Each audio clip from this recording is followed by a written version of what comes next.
In this video, let's learn how to download your tax profit and loss report on the Sharekhan mobile app. Step 1. Navigate to the hamburger menu and select the transaction report option.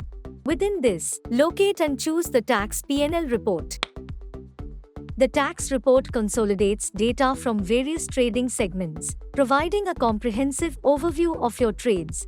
Customize the report by selecting the financial year and choosing between the current or previous one.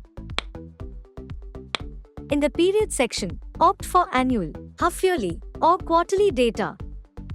Click the download button to obtain the consolidated Excel report, streamlining the review of your trading activities. The report is segmented based on the different trading segments, offering a detailed breakdown for your analysis. Moving on, explore the Other Reports section, which includes crucial reports essential for filing your income tax. These reports, like the ledger, trade listing, etc., are consolidated in a single Excel file. Additionally, access the Other Charges option to view the taxes paid during the selected financial year or duration.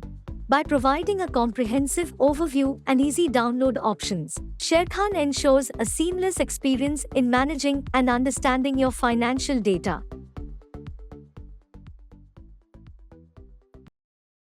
Investment in securities market are subject to market risks. Read all the related documents carefully before investing.